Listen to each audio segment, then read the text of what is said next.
Okay. Good afternoon, ladies and gentlemen, colleagues. Once again, welcome to today the session of our webinar series. Our topic is the root of challenges faced by students in the literature in English examination. Our presenter is a man who needs little or no introduction, Chief Kanyampamanda, Chief Examiner Literature in English, Paper 1, and he's going to take us through this very important topic to enlighten us on probably things that we go wrong when preparing our candidates for the literature in English examination. And so we'll ask you, as usual, to mute your microphones while he takes us through the presentation. And at a later stage, when he is done, we are going to invite questions and contributions. At this time, I am going to invite Chief Manda to take us through. I am your host, Kanyama George. Once again, welcome, and Chief Manda, please take us through. Thank you very much, and good evening, everybody. Our topic is entitled The Root of the Challenges Faced by Students in Literature in English, in the Literature in English examination. And I'll go straight into my presentation.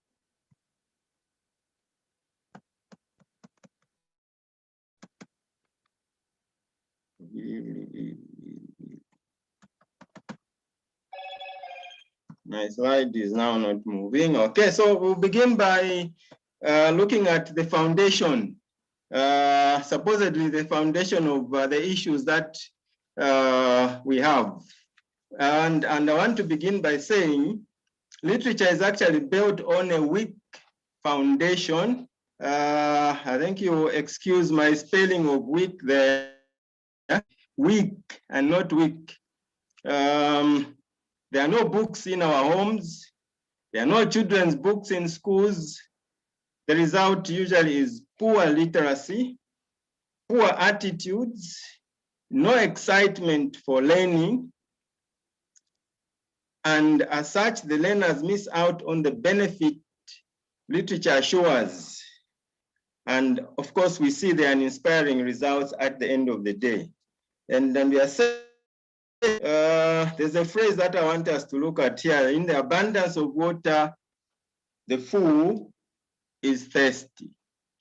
In this particular case, there's no water, you know, and so we are thirsty.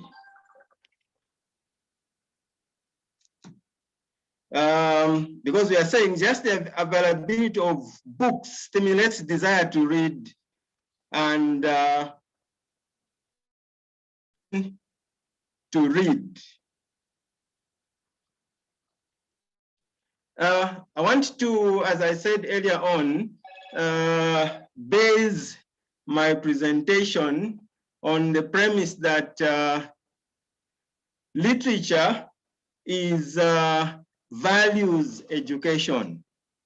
Chief Manda, Chief Manda, go to share screen so that we can have a full screen.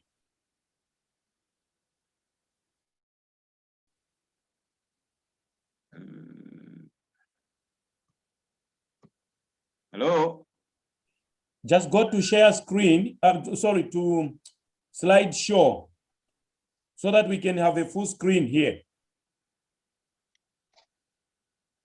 Slideshow. Ooh, I can't see that. The TV below. Okay. It can't be seen here unless I exit from where I am. Oh. Okay, then continue. Otherwise, we are just seeing a very small screen here. Okay. Yeah. Sorry about that. Okay, the screen is okay from where I'm recording. It's okay. Yeah. Okay, let's move on then. Okay. Carry on. Okay, so you're saying I want to premise this presentation on the fact that literature actually offers values education, which is important for human development. And maybe let's quickly look at what values are. Values can be defined as the integration of whole material and non-material components covering a nation's social, cultural, economic, and scientific standards or beliefs. Values are the common thoughts about what is socially right or not and directly affect human behavior. You will see as we progress, I think towards the end of this presentation, that this absence of values in our learners will lead to other serious problems. Going on to the values issues, we are saying values are society's fingerprints. Social values produced by societies over time are society's cultural products.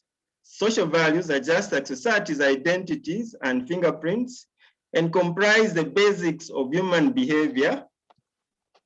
Values facilitate individual adaptation to society, and agents learn values from family and their immediate surroundings through modeling the written and visual materials or reading in general. We move on to books, which definitely carry the literature that we teach. Beginning in childhood, children's books play a critical role in developing individual values concerning life and human reality. Children's books recreate various characters through the power of expression. On characters and their relationships present a set of experiences related to children's knowledge of humanity, nature, and life. Yeah, so I thought I should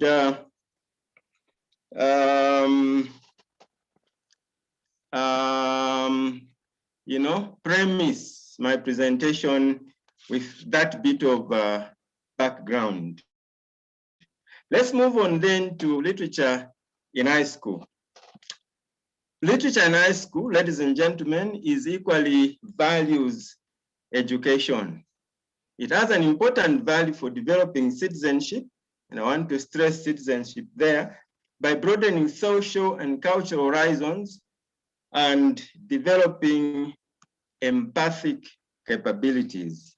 Literary scholars have connected reading literary fiction to readers' abilities to imagine other people's situations and to make inferences about their thoughts and emotions. Moreover, the experience of reading literary fiction has been considered a life experience that can be self-modifying, thus may have impact on readers' self-development. The secondary literature classroom may therefore precisely be the place to attend to personal and social aspects of literary reading. I want to take you back quickly to empathic capabilities. When we read No Longer at Ease, for example, and we see Obi Okonko in the troubles that he's experiencing, and knowing where he is coming from, we actually appreciate. We find ourselves in his shoes and feel for him.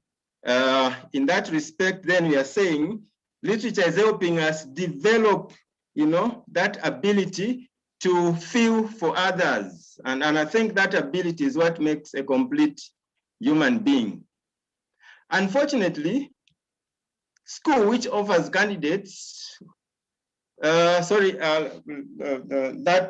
said for values education, we will move on to the performance of our candidates in our examinations. And we are saying, unfortunately, schools which offer candidates who are ready for examinations are getting fewer and fewer, and mostly limited to private admission schools. Performance in the main is poor, and a number of reasons account for this kind of performance. Key on the agenda is moral deficiency.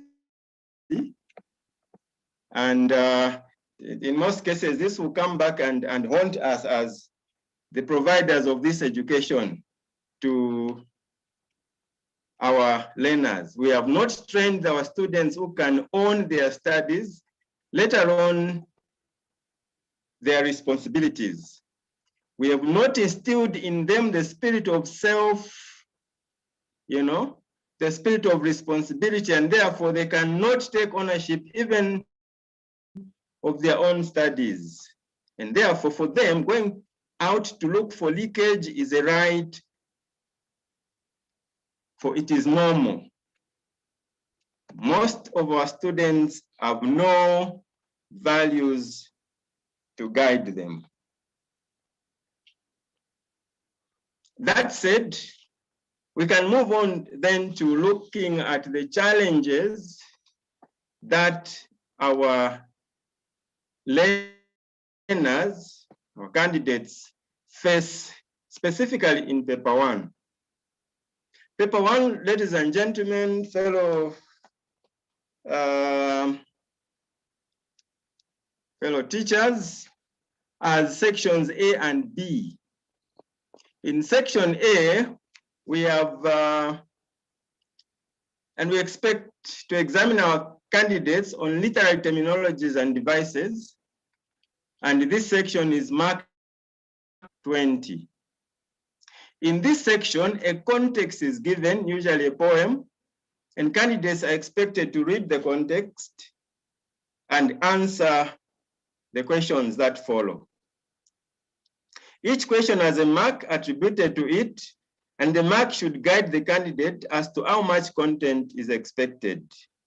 I want to stress that there's a context given. Candidates are expected to read that context, usually a poem, and then questions are asked. And we are saying the marks after each question should guide our learners as to how much they should write. Usually, specific information is called for. We have situations where candidates go on writing even when the expectation is just 1 mark, So we need to actually educate our learners as we teach. In this section, as it were, the major issues are failure to interpret the poem. I think that's issue number 1. And I should say, maybe as teachers, we haven't spent a lot of time on poetry so that our learners are comfortable when faced with situations of poetry in exams. We know definitely that this will always be there, because more often than not, it will be a poem that will come in this section. Other than just failure to interpret the poem, candidates also fail to identify the literary devices, that are embedded in the poem and that are asked for. And some of them end up writing mini essays. 1-word answer is expected. Section B, the text set in this section are supposed to be studied in detail. And then the instructions in our syllabus would say text for detailed analysis, meaning candidates are expected to know every detail of this text. And should this text be stripped, candidates should be able to piece them together, like in a crossword puzzle. They have to know every aspect of that book, because that excerpt can come from any part of the text.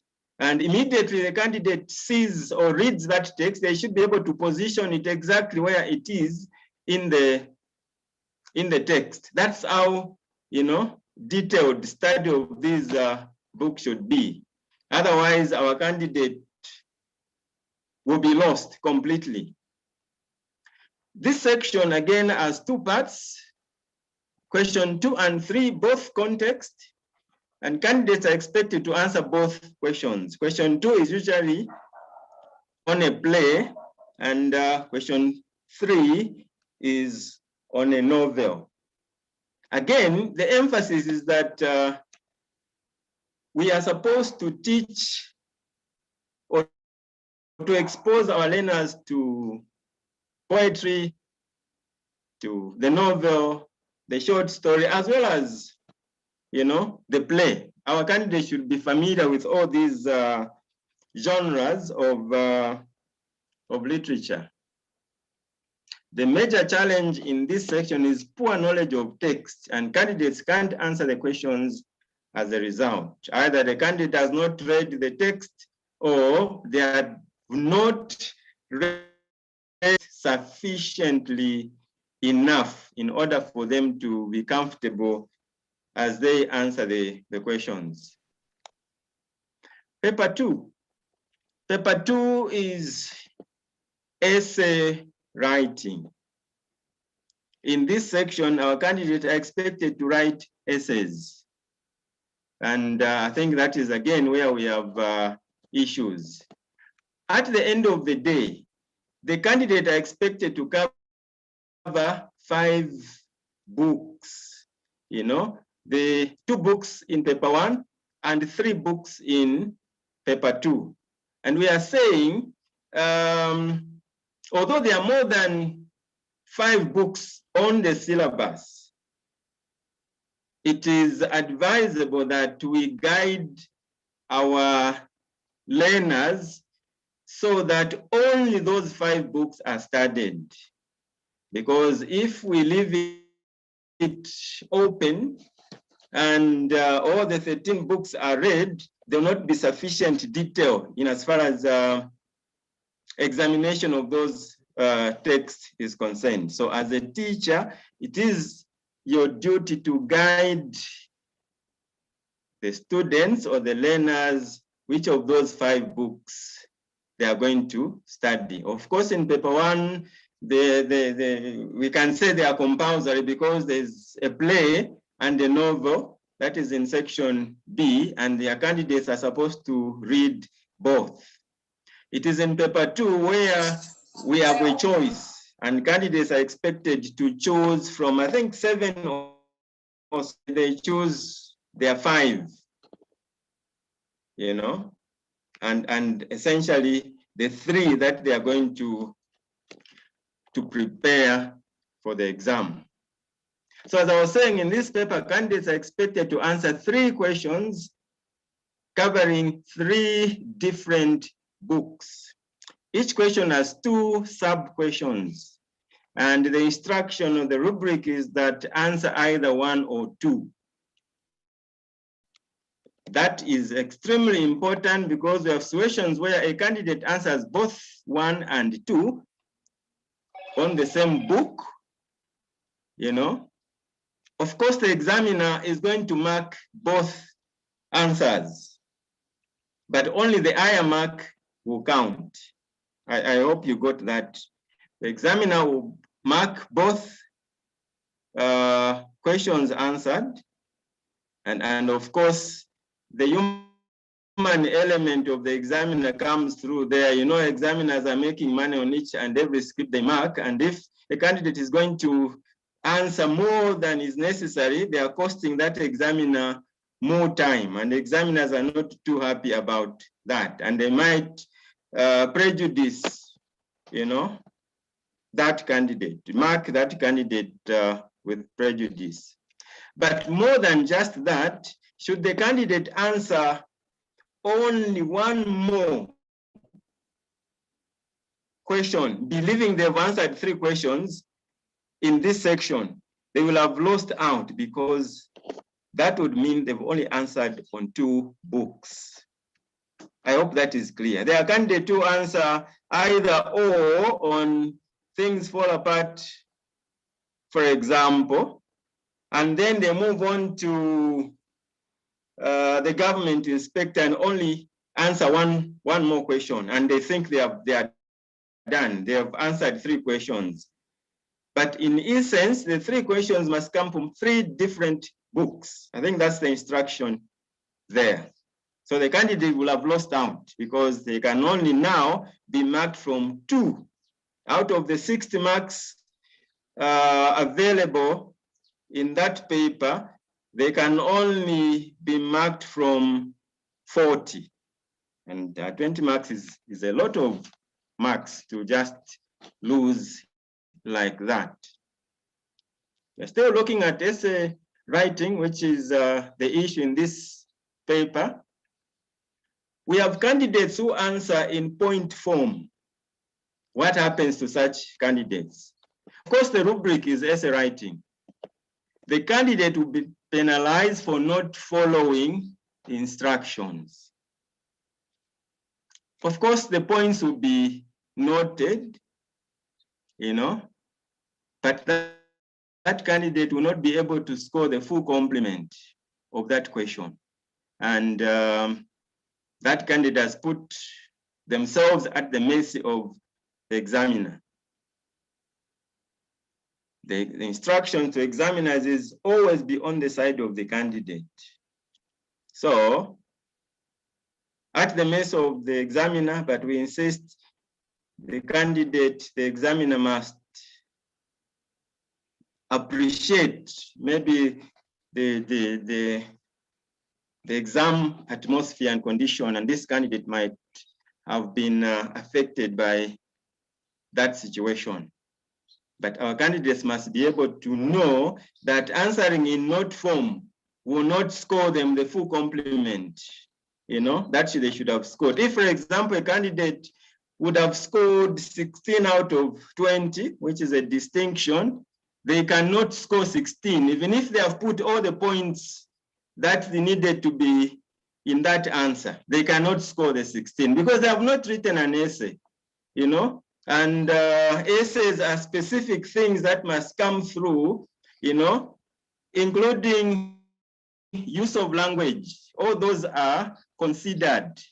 So a candidate will not benefit by just putting their answer in note form.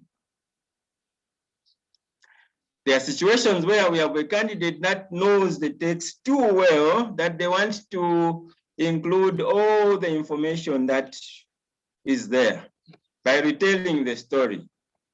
Again, we are saying you cannot tell the story better than the author, than the owner of the story.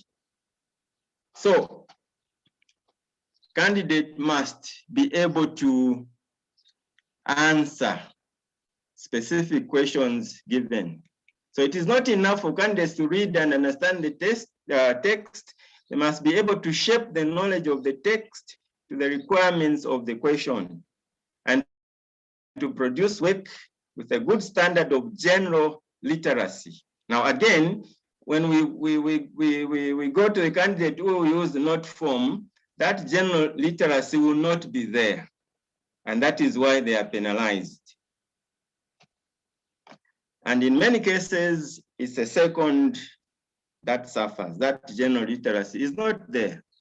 For essay questions, candidates should acquire a detailed knowledge of the text. Of course, that's a general requirement. Because if they don't have a good knowledge of the text, they cannot answer the question conclusively.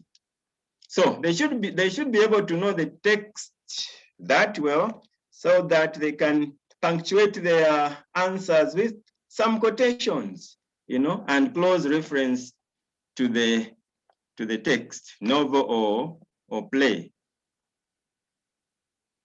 It is always encouraged to use a short plan before writing the answer. but this should be kept as concise as possible, and that the candidate should make use of the time they have for writing their response.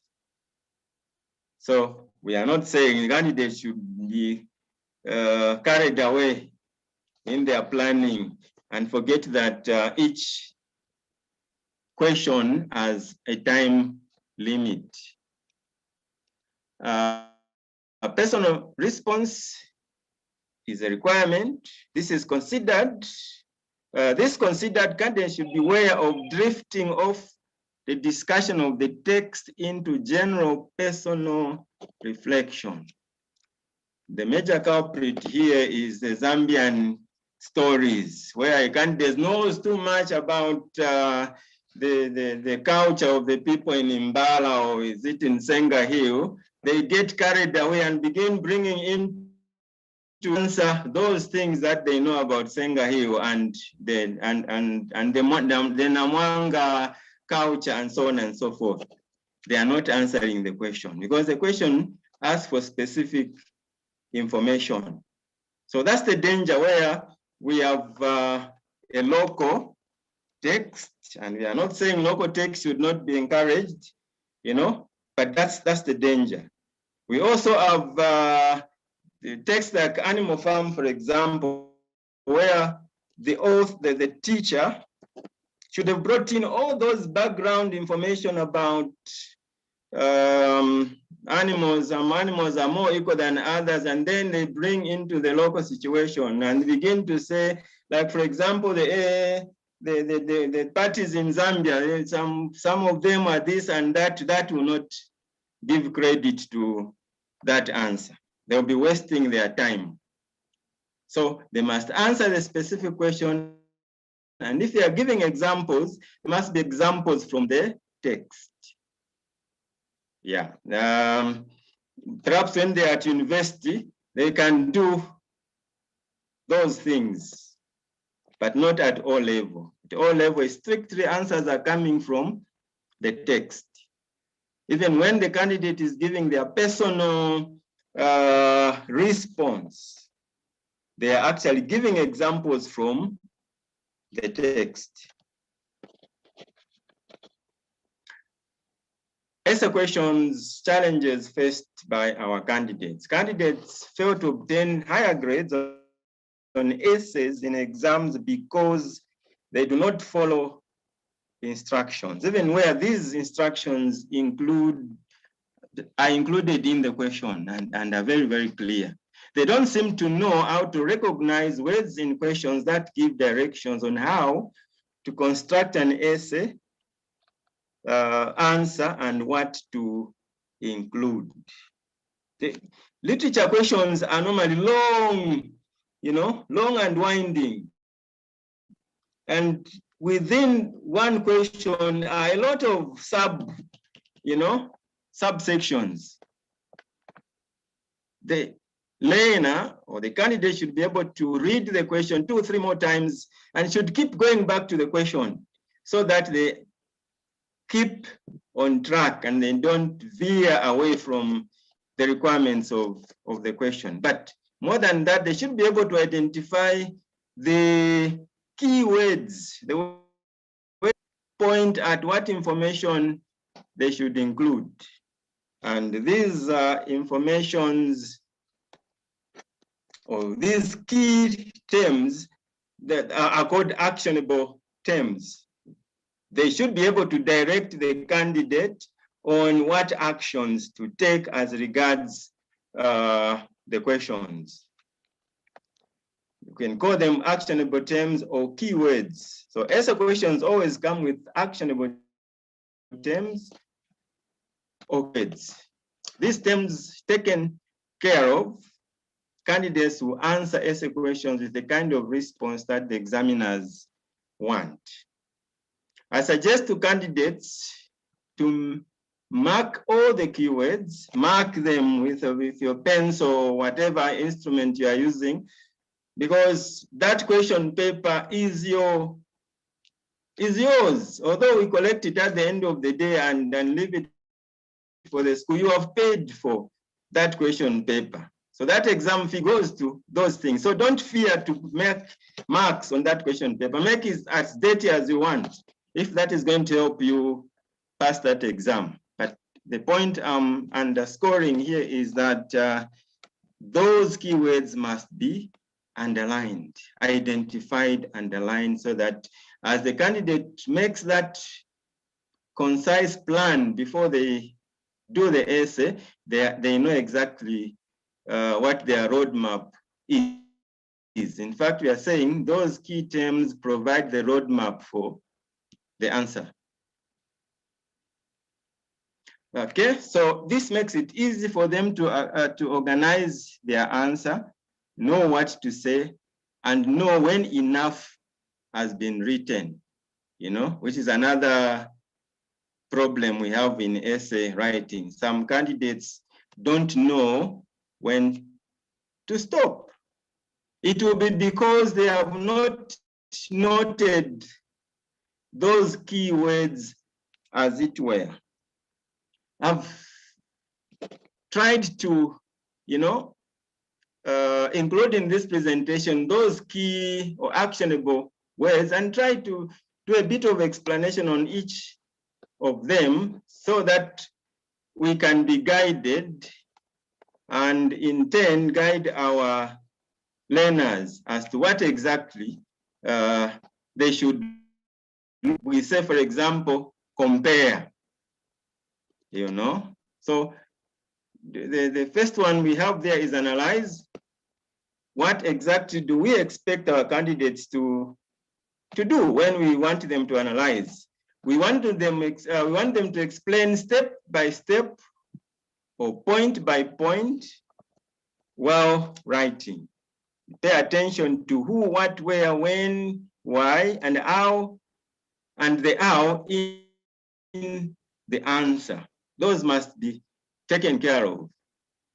They may include strengths, weaknesses, pros and cons, and research for and against. That is an analysis.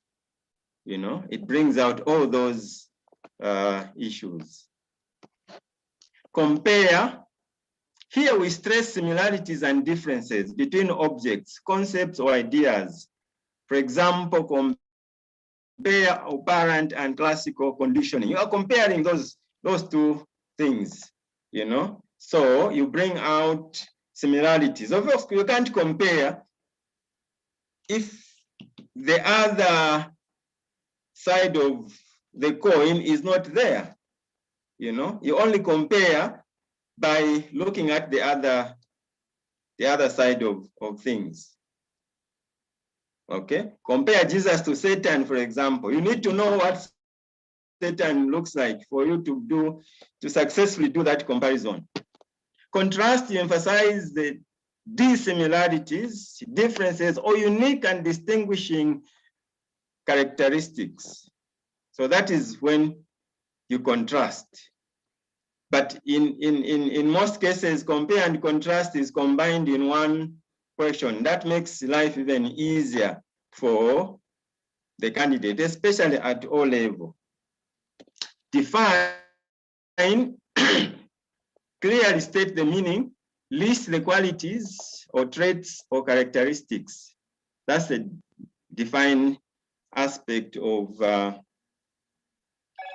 question. Describe, include traits, characteristics, or retell a story including those facts that summarize the essential features. When you describe, you're actually looking at the essential features of a particular item or situation. Discuss. You present significant characteristics, pros and cons, pertinent research, and the significance of each, So you present the significant characteristics of whatever you're trying to discuss. Then you give the pros and cons. That's a discussion, actually. A discussion is a debate, So you need to give the pros and cons, and the information that you've gathered on that particular topic in your research and the significance of each. And then you develop the arguments for and against, to analyze the advantages and disadvantages, of the issues. Evaluate, emphasize positive and negative aspects, include opinions, and support these with some kind of proof. Informational examples. Examples use brief stories, analogies, relevant events, or similar instances to support general statements and main ideas. So that's an evaluation. It's all inclusive. Explain, give reasons or justifications for something, or present causes, rationalizations, or how or why something occurred. Interpret, cover existing understandings of a topic, paraphrase, translate, condense, simplify, and or diagnose as you write.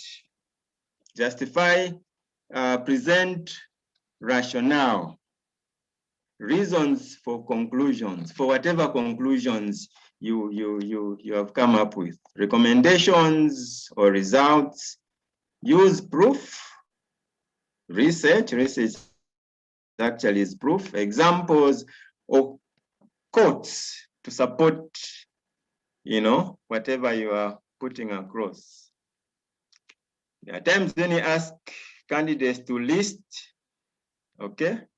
supposed to record topics in numerical, developmental, or chronological order, So we don't just list haphazardly. We kind of arrive at some numerical, developmental, chronological, and so on and so forth. Many times a brief explanation is expected, but the questions will usually request it if that is desired. What is an outline? You present your answer in terms of major points, followed by clarifying details of facts. No elaboration is usually necessary. It is wise to find out if your examiner wish for you to outline by listing only main and subordinate points in short numbered phrases, or if they want you to use the narrative format with complete sentences and paragraphs. But again, the question should make that clear.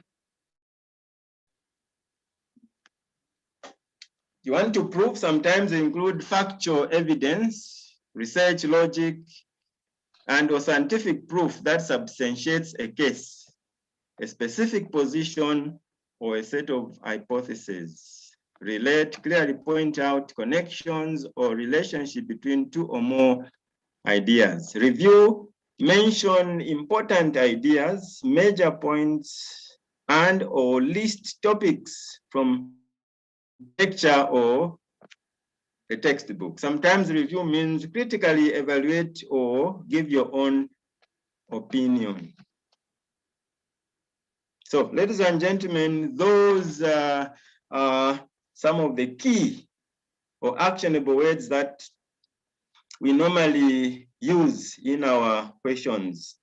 And most often than not, our candidate fail to answer the questions simply because they don't know exactly what to do given a summarizing situation or a situation where we require them to trace, So again, the buck stops at us. We will not have taught our children these things. And so they are not able to, bring them out in the exam.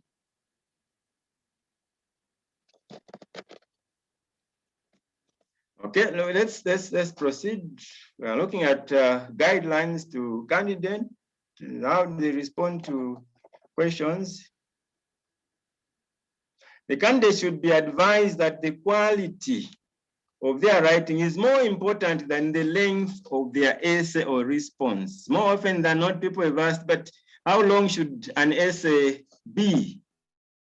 And we are saying what is more important is the quality and not the length. I hope that is clear. Candidates should plan their answer and aim to write a concise essay or response. Those who write lengthy responses frequently undermine their own answer through excessive repetition or insufficient precision. I think that is very, very important. Some candidates don't know when to stop, maybe because they have too much information.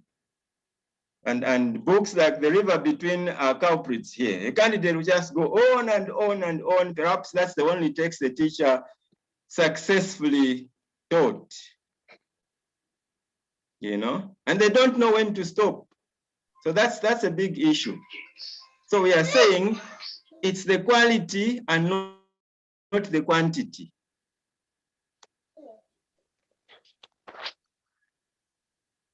Essay length continued. The recommended word count are not word limits. I think, mark that. The recommended word counts are not word limits. The intention is to encourage concise responses that candidates that address the question or the task, and to discourage long, repetitive, poorly focused answers. Candidates will not be penalized for writing longer or shorter responses. That appears to be what is the word there? We are saying this and saying the other at the same time, you know? But I think you get the point that it's the quality, you know, and not the quantity. But the recommended number of words for an essay at O level is 350 to 500 words. That translates into 1.5 pages. That's the minimum, you know, to 2.5 pages. And a page is one face of the examination paper, you know. So one face, one page, the opposite face, another page, 3, you know. So 1.5 pages, which is about 350 words in normal handwriting, to 500 words. So that's the normal word count. But what I've said here is that we will not penalize a candidate that goes on and write 1,000 words. But if you have followed my argument so far, you will realize that by so doing, you are frustrating the examiner and you're undermining your own score. That point is extremely important. So we should teach our candidates to be precise. And they can only be precise if they have understood the question, they've underlined those actionable words, you know, because those should guide them, you know, as to how much they are supposed to write. Because you cannot just go on and on and on and on, you know. And I think the major culprits for this kind of situation, Belembe Secondary School, Ibenga, Fatima, those mission schools, they just can't stop writing. Maybe because they have been overtaught, you know, but let's remember it's 350 words minimum to 500 words. If, for example, a candidate writes half a page, they will not have sufficiently presented, they sufficiently shown the examiner how much they know about the text you know, and how much they can express themselves. The argument is the same even in English paper 2. Sorry, in English, is it paper 1, the composition? You do half a page, we don't see how much language. You can't demonstrate to us that you know the language in half a page. So even if you have packed all your points in that one page, the credit is undermined, because when we mark the questions, I'm sure the people might know about the 3 7s. In literature, for when we are marking essays, there are times when you have read the script 1, 2, 3, 4 times, you can't agree at a mark to give, you know? Then what do we do in that situation? Sometimes we'll ask you to read out that answer to the entire panel. There's silence in the panel, and everybody is listening. You read that script, and then somebody says 10, somebody 15, somebody 16, somebody 20. We have a dilemma. What do we do? Then we go to the 3 7s. The first 7, and you know, when you look at the 3 7s, it is giving you 21 marks, but we are marking out of 20. So the 3 7s, the first 7 is knowledge of text. Candidate know things fall apart. As this candidate read, things fall apart. And you score 2 out of 7. You move on to the next 7, number 2, as this candidate answered the question or shaped that knowledge of text to the requirements of the question. Okay, you give 5 out of 10. Sorry, the 5 out of that 7. The third 7 is literacy. As is this candidate literate? Have they seen the inside of the classroom from grade 1 to grade 12? What language have they picked along the way? You know, and in most cases, that 7 suffers, and the candidate scores 2 out of 7 because they can't express themselves. So 2 plus 2 plus 5, that's the total mark that candidate gets out of 20. So the point I'm trying to underscore there is that you cannot score a decent mark if you write half a page, you know? But at the same time, if you wrote 10 pages, you will have been repeating yourself. The examiner will have picked all the points that they need for that particular question, and you know, whatever else will not be credited. So what's the point of writing all that stuff? I hope I have said enough on the essay, because that's exactly what is a major weakness in most of our candidates.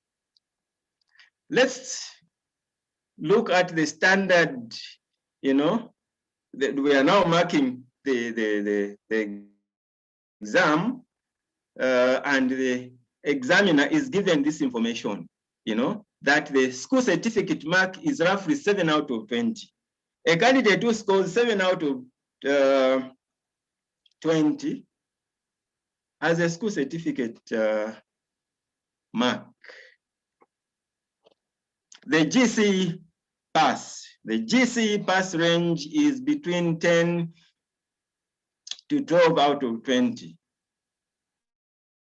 We are saying this should be an answer showing adequate knowledge of text and ability to keep to the point of the question coherently and in reasonably good English. So that's a GCE answer. Then, what is a good answer? A good answer finds itself between the 13 to 15 range. That's a good answer. An outstanding answer is between 16 and 20. That is a distinction answer. Now, we are saying that it is possible for a candidate to score 20 out of 20. Very, very possible. And some candidates have scored 20 out of 20. Again, when an examiner is marking and they come across the 2020 script, we expect to read out that script to the panel and see if, you know, the panel agrees it's a 20 out of 20 script. Weak answers in the range of 5 to 9. That's a weak answer. A poor answer is below 5. Now, if you calculated 5 plus 5 plus 5, you know, or 5 times 5, because we have 5 questions at the end of the day in literature, it will give you 30 whatever, is it 35 marks, you know? So that is a glimpse of the standard, you know, in terms of marking the literature in English essay. The mark of 0 should be rare. You can't give 0. It's impossible to give 0. But then the full range of marks, you know, should be freely given.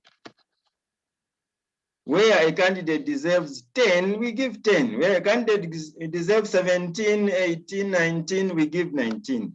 You know, so that's the full range of marks. There's nothing like, no, you can't score 20 out of 20. No, you can. The only mark you can't score is 0. You know, that's the end of the presentation, ladies and gentlemen. Thank you very much for your attention. Over to you. Hello. Thank you, Chief. Thank you very much. Yeah, most welcome. All right. Now we can invite comments and questions. We already have one from White Tembo Jonathan. There's already the hand up. Please go ahead. Then Chief Sinkala, please take over moderating the question and answer section. Okay, thank you, George. We have a hand indeed from White Tembo Jonathan. Mr. Tembo, go ahead with your contribution.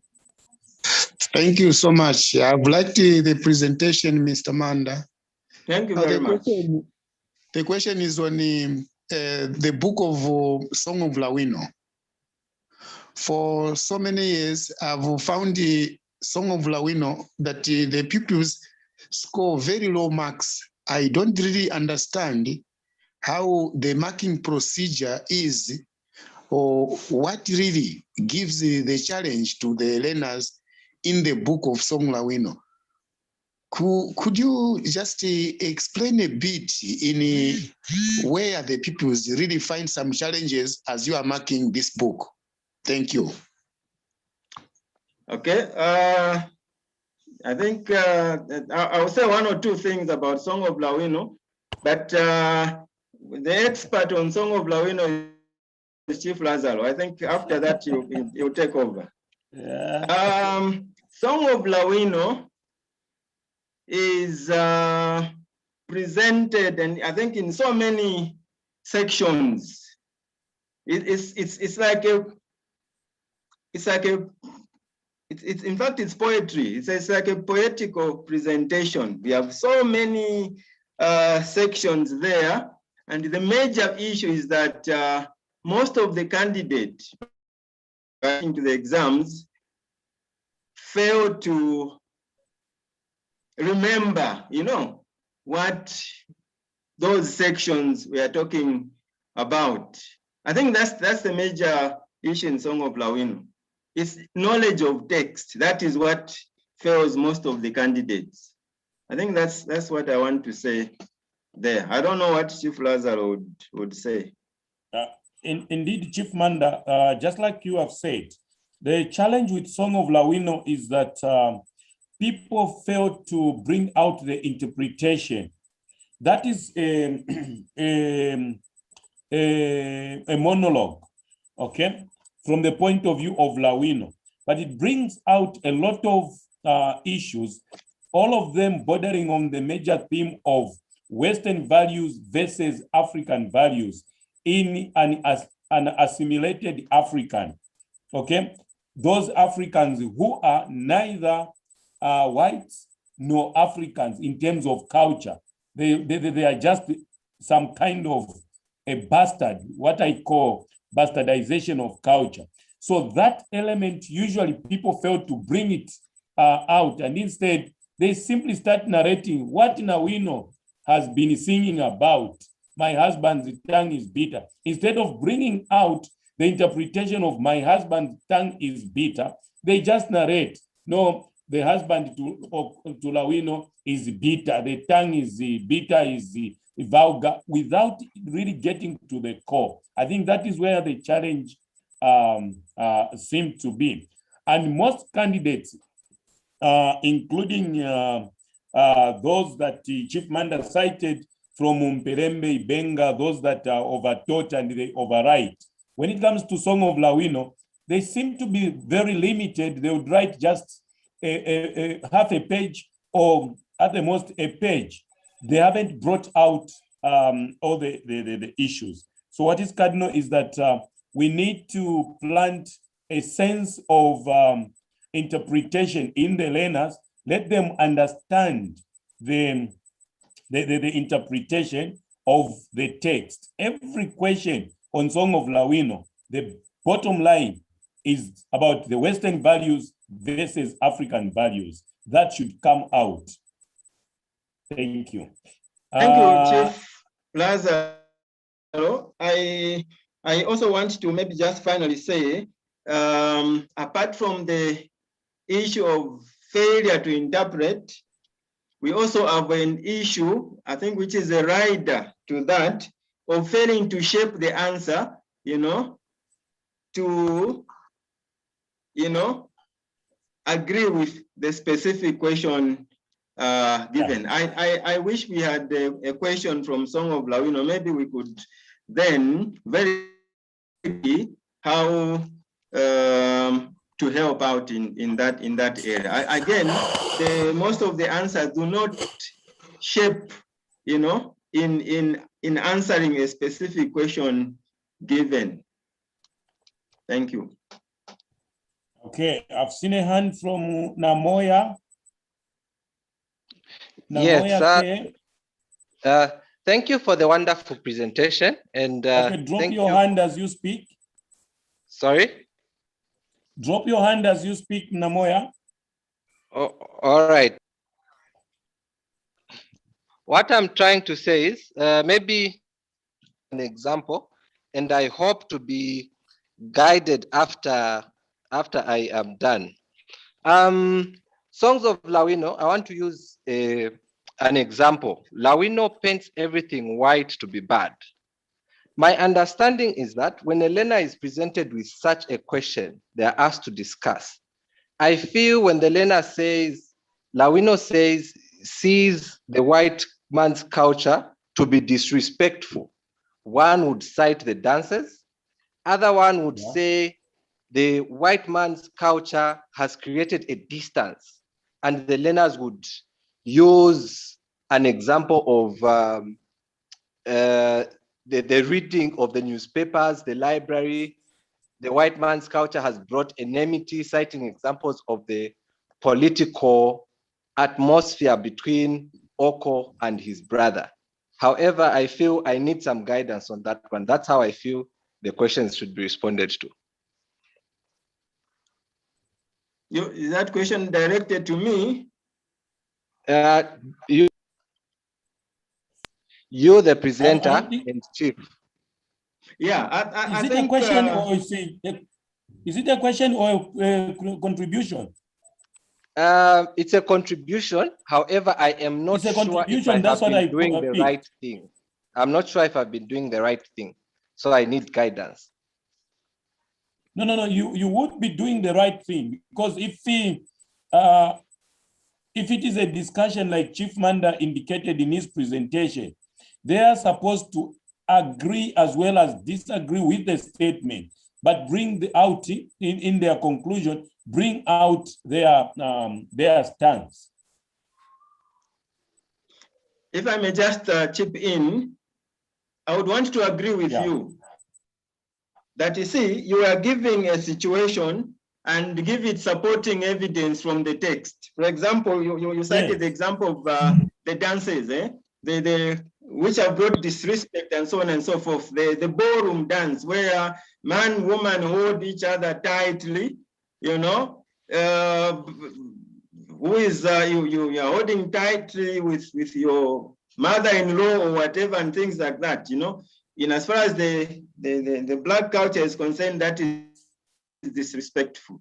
And that is why you are saying, in as far as our dances are concerned, they are danced, or they are done in the open, where everybody, you know, is able to see everybody else, you know, and there's a free flow of fresh air and so on and so forth, as opposed to the ballroom hall, where sometimes they even dim the lights so that those immoral, supposedly, things begin to. I think you'll be answering that question sufficiently, because you are not just bringing out the item as Chief Lazaro says, but you are interpreting them and giving examples from the text. Job well done. Thank you. Okay, any other questions? Any other contributions?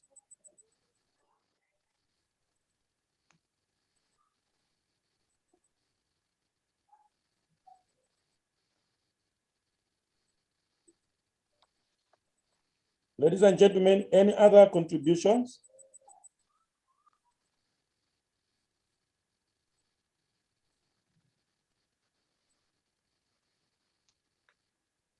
Salome Njovu. Salome Njovu. Good evening, sir. Good evening, madam. Good evening, Salome. How are you? I'm okay, and how are you, sir? Fine. Your contribution, Salome? Not at the moment, sir. Okay. Thank you. All right, Salome. Make sure you call me after the presentation. Okay, I will, sir. Any contributions, ladies and gentlemen, or we close?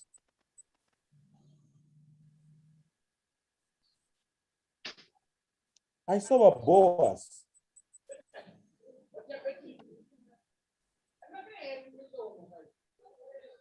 Okay.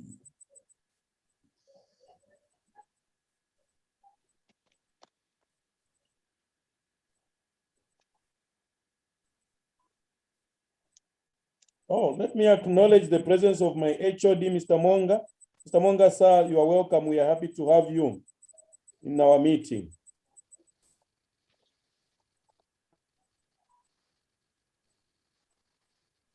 Ladies and gentlemen, if there are no reactions, no contributions, should we call the meeting to a close?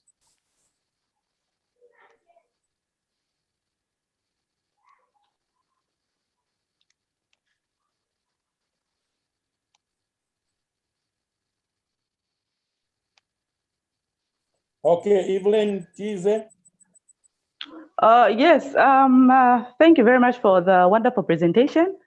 My contribution is on the way we teach the text, especially the book Song of Lawino. I think it was under discussion. I have noticed that in most cases, you find that pupils just, or teachers just read through without explaining the themes on each point. I'm teaching. If I start reading the book, I start teaching on my husband's tongue is bitter. Sorry for that. I'm being disturbed by the kids. Sorry. Hey, yeah. What is the underlining message in that? That way, if we teach the book with like each topic with bearing in mind the underlying, the main idea, pupils will be able to interpret it very well. I think that's the approach I took when I was teaching my learners at Usekele Secondary School. And I must say that most of them did fairly well. There's one who got a distinction, and I was very proud. Looking at the way he used to write, and I could see that the boy actually understood the book. He was able to interpret. If you're talking about Western dances, what exactly are they talking about? It's not just about, you know, the humor that we get when they're dancing, you know, they're doing that and that. It's the message. What is the message there? So I think it's very important for a teacher to really look at the message. It's about reading the text. Thank you very much. Thank you. I think you, that's.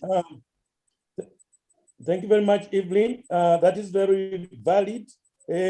I'll just cite, when I just started teaching, one of my colleagues, a missionary teacher, was teaching Mission to Color.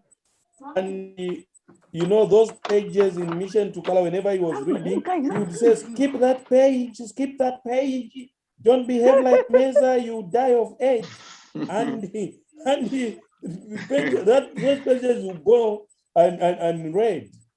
So to me, that showed that the teacher was not actually teaching the text, was just reading.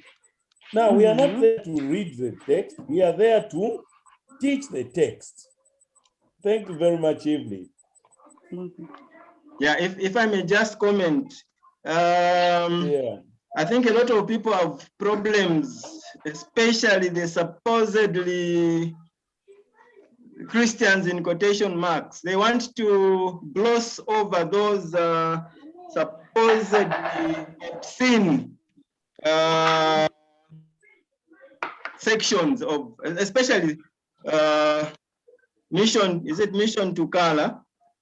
But you see, as a literature teacher, you are like a grandfather or a grandmother. You should consider yourself a grandmother, grandfather kind of situation where you are sitting by the fireside and retailing these things to your grandchildren. You know, you are free to mention whatever, like the biology teacher would mention whatever, you know, unmentionables are there. If a biology teacher is going to say, skip that page, skip that, whatever, no biology will be taught to the learners, you know? So I agree with you. We should have a situation where the teacher of literature creates a kind of relationship that brings them down to the level of his or her learners, and then they'll be able to enjoy the subject together. Actually, literature is a subject that we are supposed to enjoy as we interact with not just the text, but our students as well. You cannot afford to say, skip that page and so on and so forth. That person should get out of the literature classroom. Thank you. Yeah. Okay. What has happened to my screen? I can only see Evening. Any reactions? Any further contribution?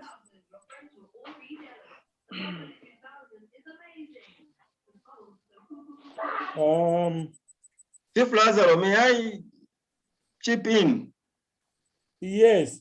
Now, before you chip in, George, what has happened to the screen? I'm only able to see the presenter and the presentation. You can't see yourself? No, I can only see there are only two. Now it's you and the presentation, that's all.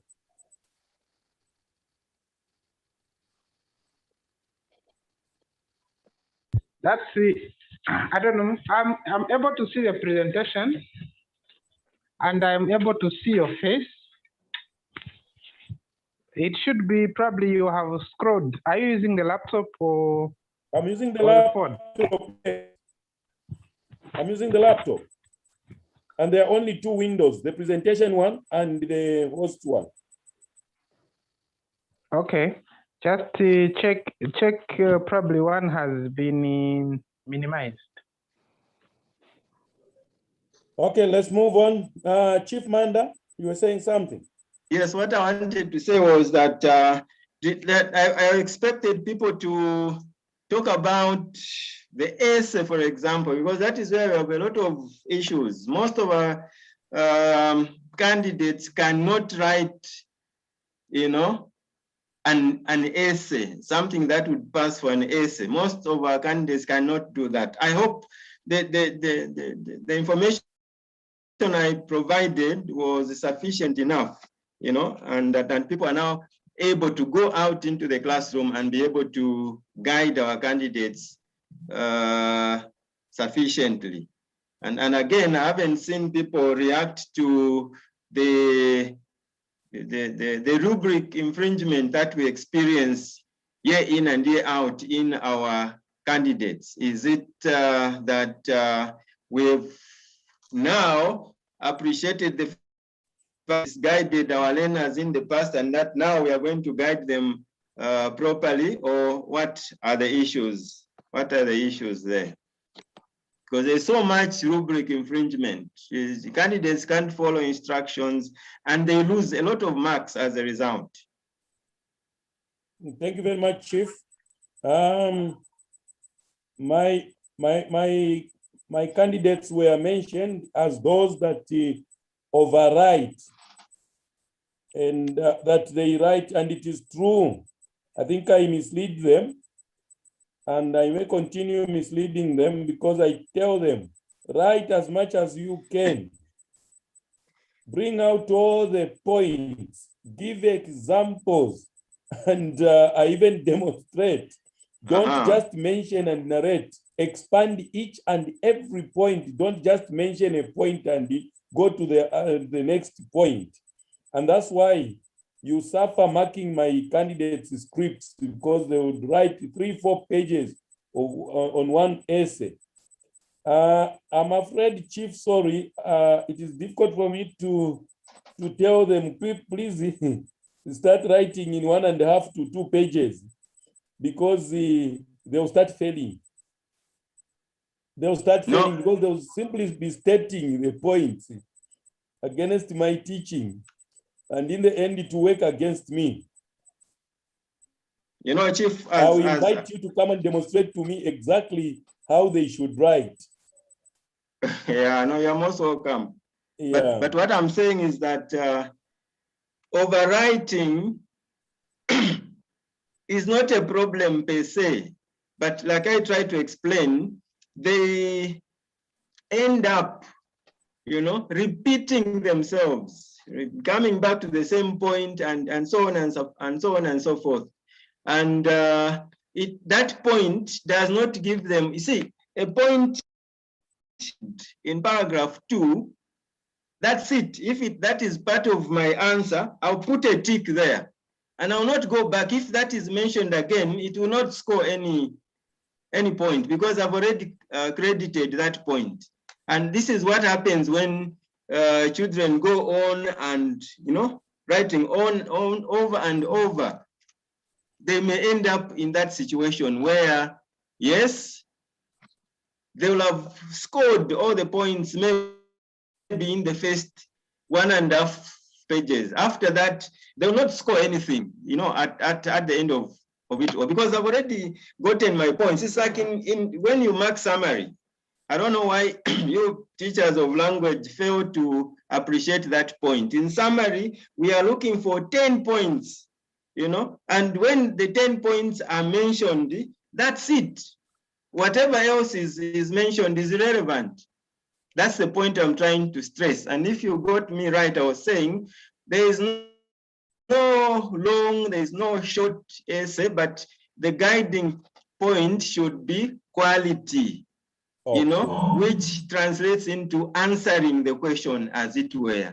You're not, you know, over answering, if you want me to use that term. It will not score that candidate any more marks than, you know, is normal, because they already have we already have credited the points that we are looking for that particular answer.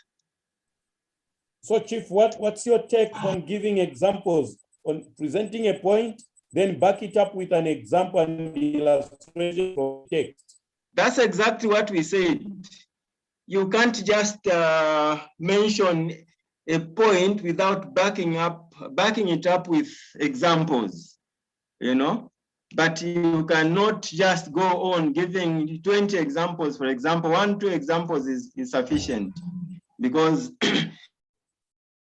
it has been, the point we are trying to advance has been supported. Okay. I think that's the point. Okay.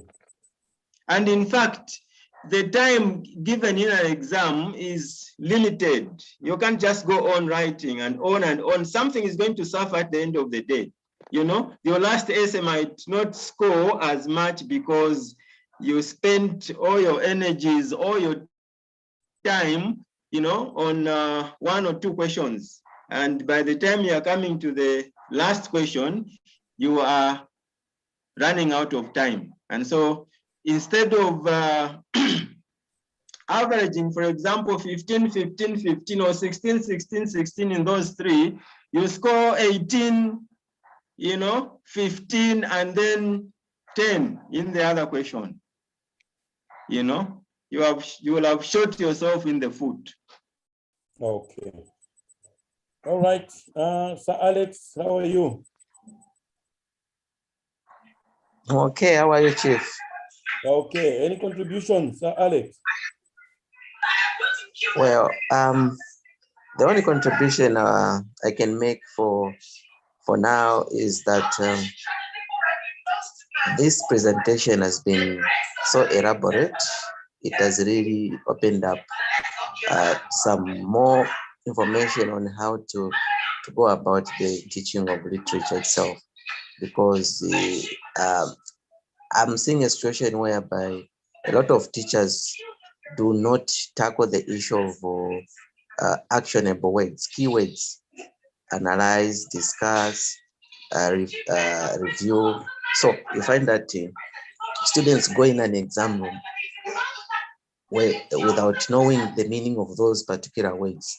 So I think from time to time, when we're analyzing together with the students a text, we should come up with a session where students should really understand those keywords, because most of them, they find that the first time they meet them, it is in an exam room. So I think that has really helped me. Thank you. Thank you. Thank you very much, Sir Alex. Thank you so much. Ladies and gentlemen, unless there are any contributions, I would hand over to our host, Mr. Kanyama, to give us the closing remarks. Mr. Kanyama. Thank you, Chief. Thank you, everyone who has taken part in this discussion. Thank you, Chief Manda, for the knowledge you have imparted in our colleagues, and thank you for being available each time we call upon you to help in shaping the teaching of literature in our country. And we really appreciate. Next week, we should be looking at the situational composition, the teaching of, I think, article writing, article report. I need to check. But one of the situational compositions, and we'll indicate the presenter in the week as we share the link. So for now, thank you so much. Good night and enjoy. Let's stay safe. Let's go and vote. Those of us that are registered, we'll meet again next week. Sorry, George, before you close, there is a hand up from Sir Alex. Okay, please go ahead. Sir Alex? Yes, please. What I wanted to suggest was like coming up with a program that will help us as teachers to analyze how we are going to go about the teaching of students when we open, because we're remaining with two months or less for them to write the exam. So maybe if the LATAZ can come up with a quick program on how we can be helped, where we can discuss, we can share knowledge of how we can help learners to grasp the lost time, the lost information, and many other things. So it came when you are mentioning the next program, which will take place on Sunday. Thank you. Okay. Probably we can put that on 15th.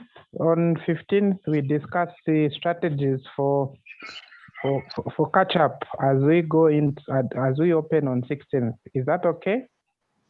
Yeah, that's what I was thinking also. Okay. Yeah, so for 15th, I think we'll try to brainstorm on how we can outline a program for syllabus coverage as we open schools on 16th. All right, thank you. Sure, So thank it you. shall be a plenary session? I think so. We can come up with a few ideas that we'll base our discussion on. Okay, what shall we be looking at? Because we have, on this platform, we have predominantly English language and we have literature. Yes, so a catch up, I don't know, so Alex, you can expand. I got your idea that the syllabus coverage is has been distorted. I think we talked about that in our last time we discussed teaching using ICT. But I think it's something to do with the catch up and the syllabus coverage in all, I think in all languages. What approaches can we use? Yes, Things exactly. like Exactly. So maybe we can consider the two subjects themselves, literature and English. We see how we can catch up, because there are some people that experience that, like Chief Manda, Chief Sintala, and yourself, Mr. Moderator, and many others in the background. I think we'll advertise that program on the WhatsApp so that many people can join when Chief Lazarus sends us the link, and then people can be ready to share their expectation and how they would want to go about it. Yeah. Okay. I think I've gotten the concept now. Yeah, it's a good approach. We can look at it and have a discussion. Yeah. All right. So thank you so much. All right. So thank you. Good night, everyone. We'll see you next Sunday. Okay. Thanks, George.